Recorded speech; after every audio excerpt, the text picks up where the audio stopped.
Welcome to Adobe Live. We're live from New York City at the 11th annual 99U conference. So the 99U conference, like I said, it's annual and it's the 11th year that we're doing that. I can't believe it's the 11th year that we're here in New York City at this conference. And the theme of this year is the creative future. So in just a few minutes, we're going to be with Dr. Vivienne Ming. I'm just going to give you a quick introduction to Vivienne. Vivienne is a theoretical neuroscientist, entrepreneur, and author, frequently featured for her research and inventions in publications such as the Financial Times, The Atlantic, Quartz, and the New York Times.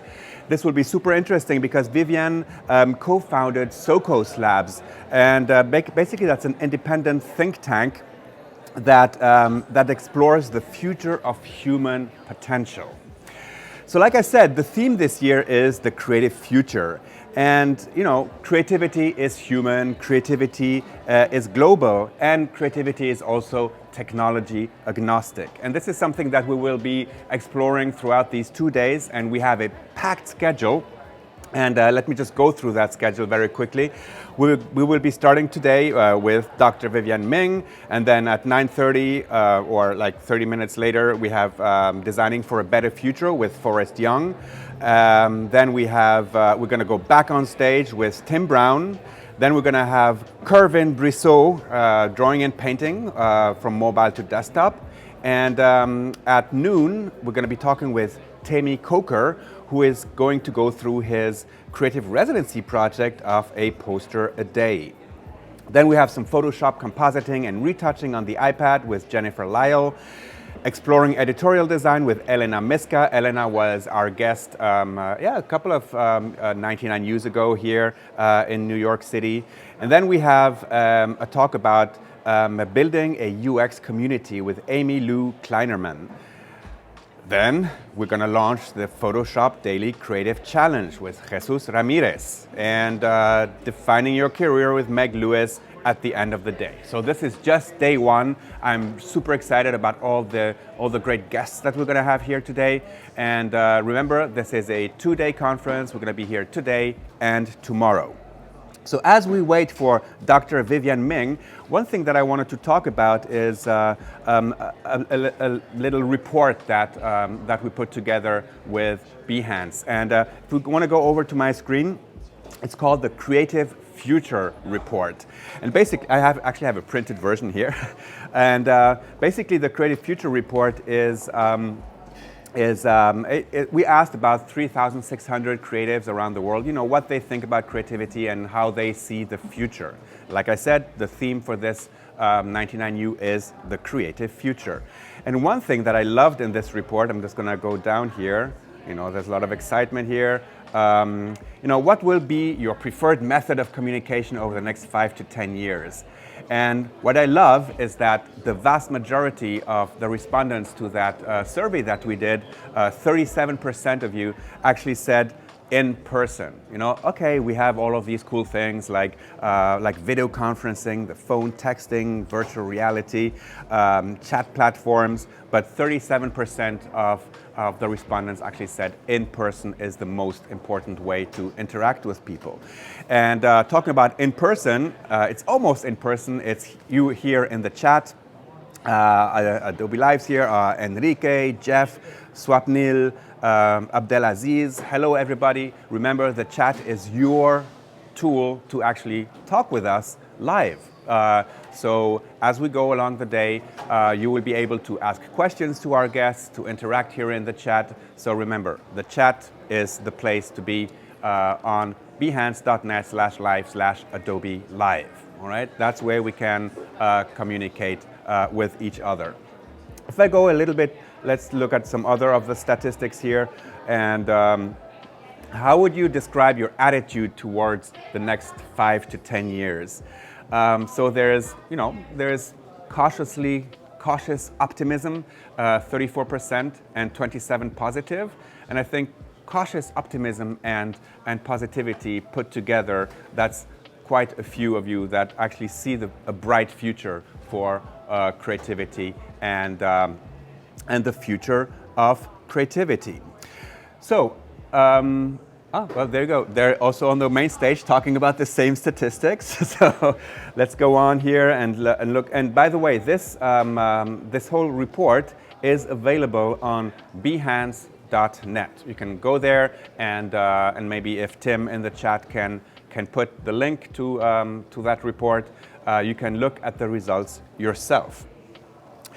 So like I said, this is the 11th annual Adobe 99U conference.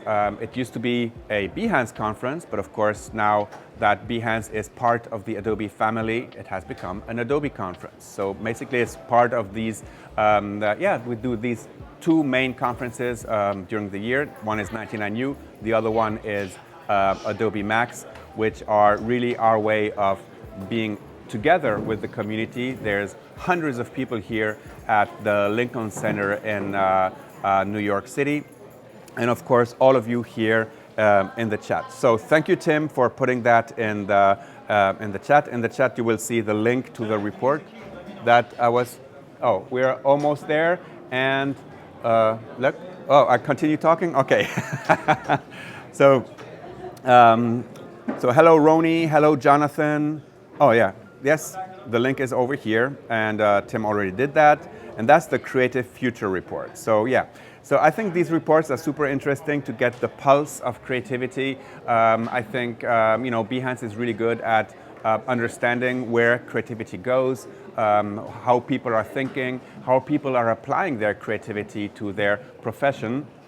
And basically what Adobe Behance does is it's really a creative career resource. So if you need help in your careers, if you need inspiration, if you need information about how to get ahead, Behance is really a good place to start looking.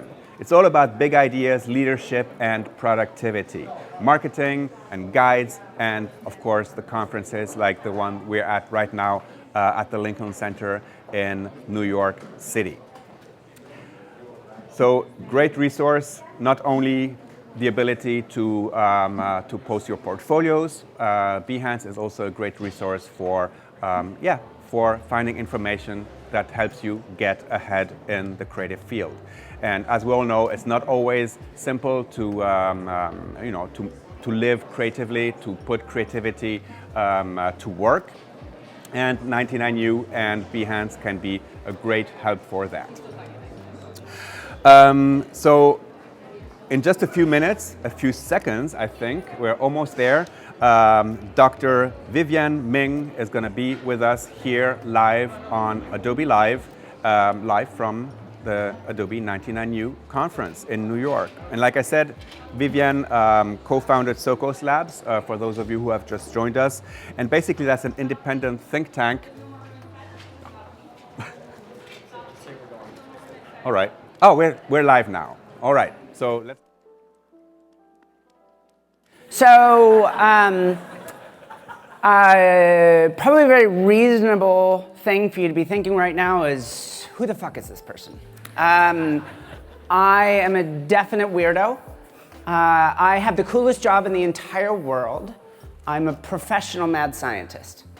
I started my career as a theoretical neuroscientist. So if you've never heard of that before, just substitute the word lazy for theoretical and you have the vision. So we build machine learning to study the brain. We study the brain to come up with better machine learning.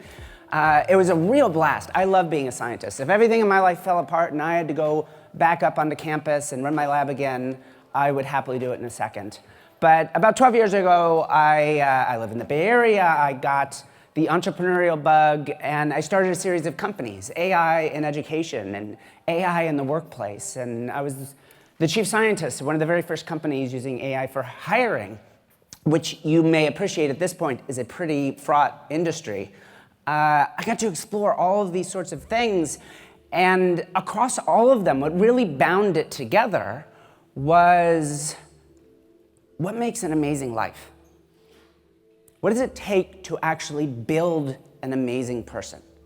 And not just for the most elite performers, not just for a bunch of billionaires in Silicon Valley or elite performers in sports or on Wall Street or whatever it might be.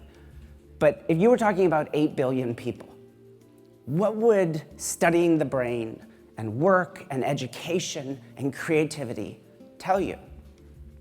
So in 20 minutes, somehow I'm supposed to convey not only what it is that makes an amazing life, but the role that creativity plays in it, and then because of the nature of this conference, the role that AI and machine learning is going to play, good and bad.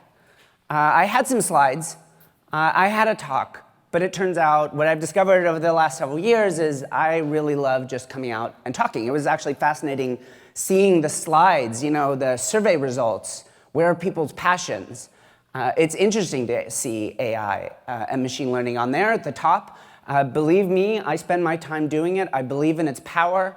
But the earlier statement that it in and of itself is not creative is 100% true. AlphaGo can beat the best Go players in the world, and it knows nothing about Go whatsoever. On the other hand, for that one person in the audience that was all in for blockchain, oh my goodness, I've never seen a technology more in need of an actual problem to solve.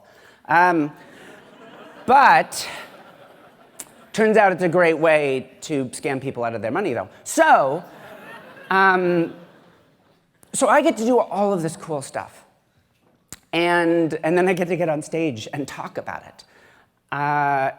So what do I do now? We run this incubator where a bunch of mad scientists get together and we take problems, any kind of problem involving people, and we solve it for free. My life's been good to me.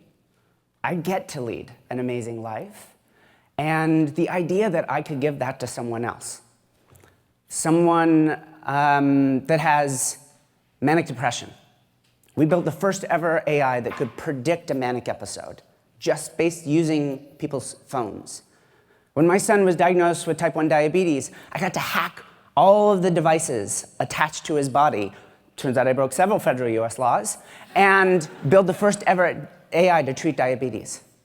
Right now, we're developing a system called software-based gaze tracking, so we can watch where people are looking on a screen. It can just run in the background, and it never needs to share data off the device. Nothing goes to my server or anyone else's. We're developing it to track the progression of Parkinson's, but we're also looking at it for when a little kid is watching a video, so we can actually bring the parent in afterwards and say, hey, your kid was really interested in this relationship between Bert and Ernie, and we might need a conversation about what it means for two men to really care for each other. And it doesn't stop there. The government of Singapore came to me and said, wow, we want to be a world center for AI research. What does it take to actually attract the kind of people that will drive that in Singapore? And the Secretary General's office of the UN had a somewhat similar question with their purview, and it's about being creative. All these transformations are about being creative. And we get the chance to do this. People walk in and ask for help. And I'm in this amazing position where not only do we get to help, but we literally get to give it away for free. So what has all of my research shown me about creativity? Over the weekend, I was up at MIT. There was a conference on neurotechnologies. So we brought a whole bunch of scientists together from Stanford and MIT and Harvard and beyond, and a bunch of billionaires. So Eric Schmidt was there and Reid Hoffman, and people looking to put money in this space. If you're wondering, the kind of entrepreneurs that gave you Facebook and Google now see your brain as greenfield for their next companies, which genuinely, do you want Facebook in your brain? Is a reasonable question to ask. But when you look at the actual science of what we get to do, and I have a bunch of startups in this space also, it's actually fascinating.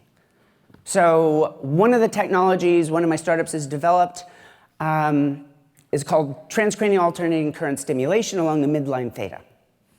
Whatever. So you slap a thing to your head, and you are instantly smarter. Have you ever heard the old, I don't know, some of the crowd, I see people of my generation, and some of you, well, fuck you for being young. You slap this little patch on your head. You know the old Simon game? So it was like lights and colors and a pattern. You had to remember which sequence they were in. And as you get up to like 6, 7 link sequences, for most people, it's hard remembering what the next one is. So you put the little patch on, and instead of doing 5, 6, 7 link sequences, you can do 7, 8, 9 link sequences. And that may not sound trivial, but in my work, where I get to literally track the life outcomes of 100 million people, turns out that little change means you earn $30,000 more across your lifetime. You live 5 to 8 years longer, and you earn more money, and you go further in your education. It's like, these are the sorts of things people would want in their life. This is what I would love to give someone. Now, of course, this sort of thing eventually will be commercialized for everyone. My interest is in kids with traumatic brain injury. So one of the most common symptoms of traumatic brain injury, whether you're a soldier on the battlefield or a little kid that had a bicycle accident or was abused, or you may not know this, just grew up in a high-stress household. Millions of kids every year, what they were born with is taken away causally at a molecular level by stress. What if you could give that back to them? So you may not think of the kind of work that I do as creative work, but it is. Science and engineering is fundamentally creative. It just so happens I also get to get up on stage and sort of be a professional pompous jackass as well, which is also a creative experience. And now I get to write books, and it turns out screenplays. Like, I was in New York recently, and this person walked up to me afterwards and said, "You're a really fucking weird person. Would you be interested in working on a TV show?" And I said, "Yeah, yes, this would be awesome." I'm a huge, oh my God, I watched so many hours of Gilligan's Island when I was little. I'm happy to admit it. If you grew up in the 70s, it wasn't like the Breaking Bad era. You mainlined terrible, terrible television, and it defined who you were. But what's amazing is you can come out with so much more than that. So I'm up at MIT, and I'm watching this stuff. And it turns out, not only can I slap this thing on you and increase your working memory span, I can do a different kind of stimulation and increase your creativity.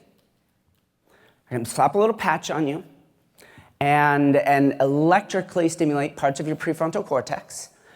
And let's put it this way. There's a famous little psychological experiment where I give you a box full of Legos, and you put them together, and I say, come up with as many different creations out of these Legos as you can in the next 5 minutes, go.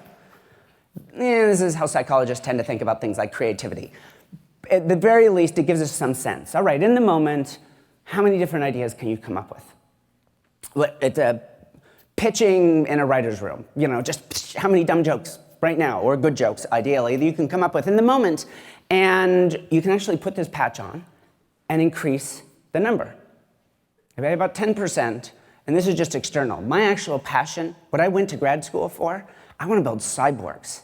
I want to literally get inside your head, jam things in there, and make you smarter. And unambiguously, this is achievable for those of you that survived the surgery. So I will take volunteers afterwards. I'm sure this will be great for your career or for whoever inherits the insurance payout. So.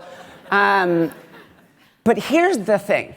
Halfway in, I'm actually getting to something, is I slap this thing on you, and it makes you come up with more ideas. You are, in some basic sense, more creative. That doesn't do anything if you don't have the courage to tell people what you believe.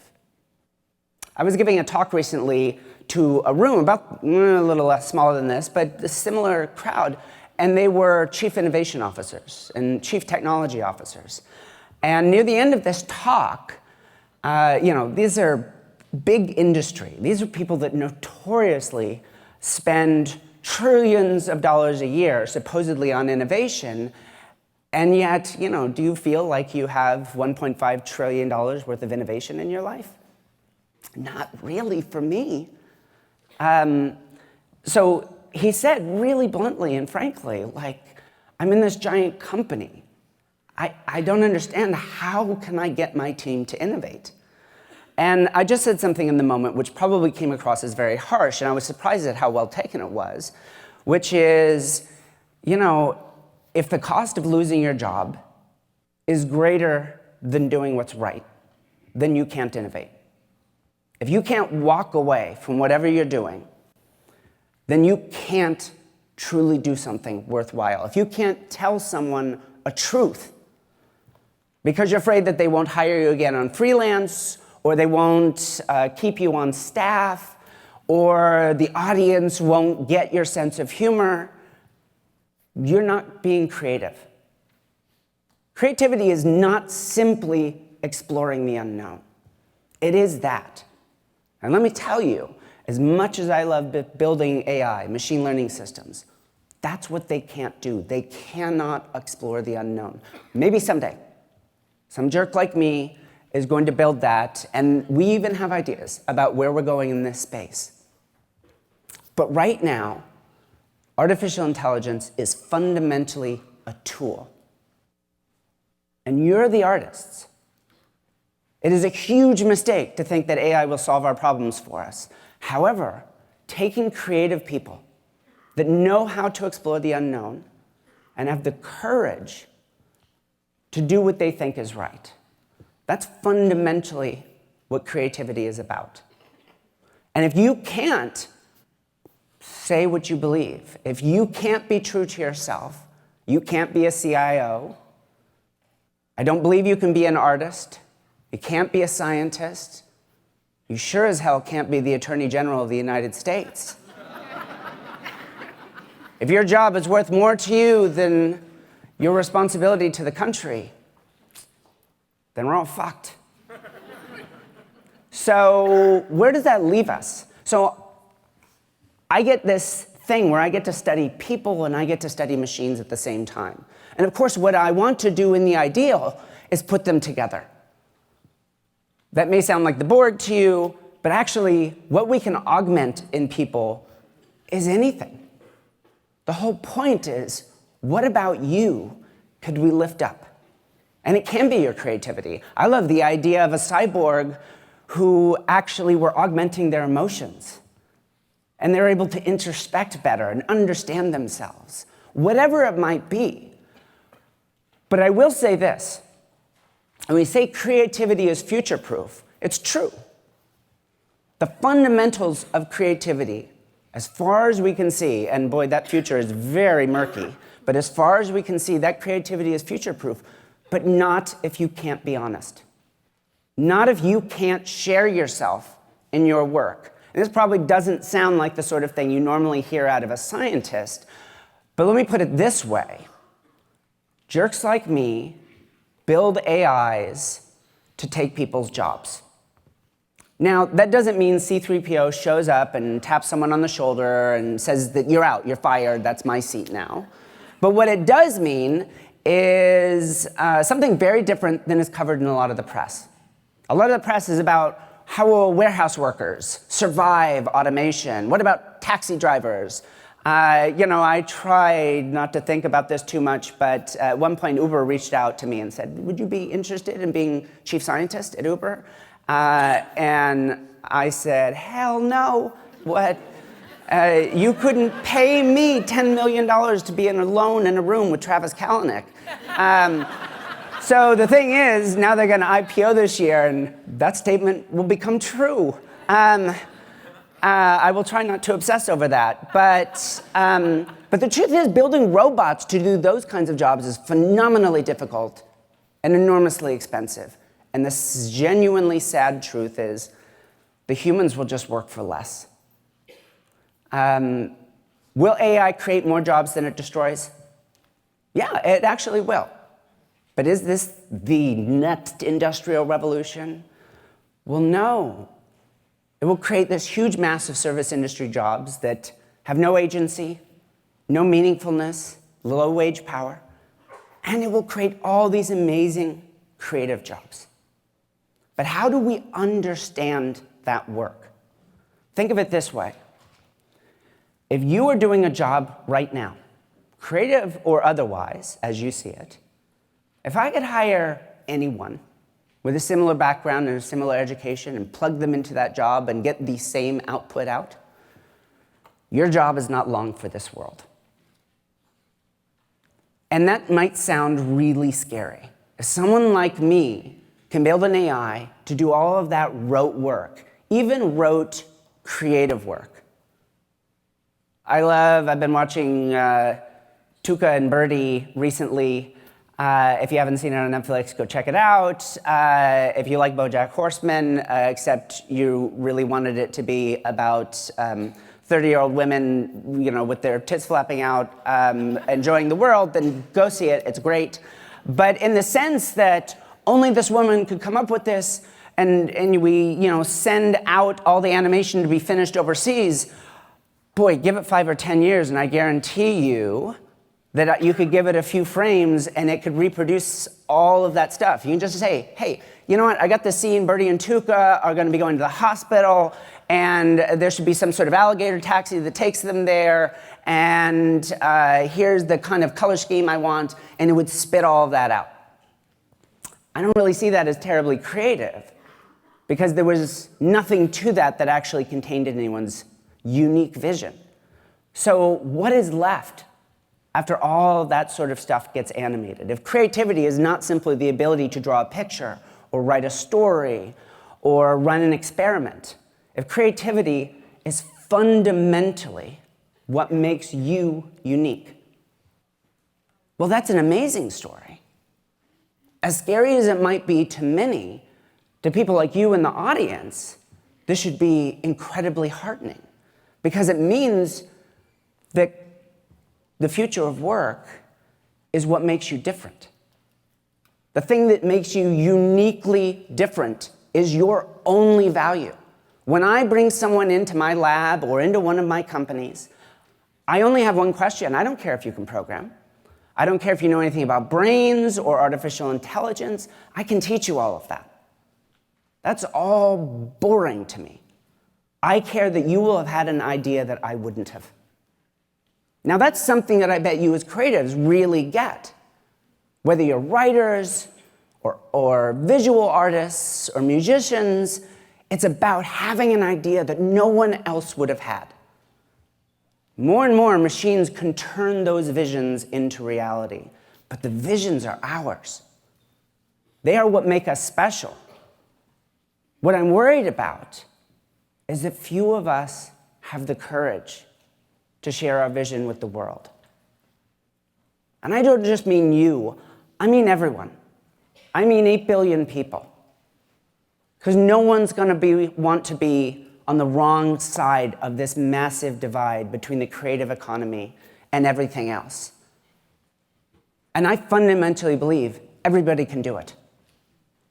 I know that sometimes that sounds very controversial. I'm running over, I promise I'll finish up. I know sometimes that sounds controversial, but my research, hundreds of millions of people, everyone can be amazing. I wouldn't build what I build if I didn't believe that. You can change a life. And you want to know what it is, that final ingredient for creativity around exploring the unknown? It isn't just about creating meaning. It's that you have meaning in your life. You have a sense of purpose, something that is bigger than you, something that will take more than a lifetime to complete. Your career is not your purpose.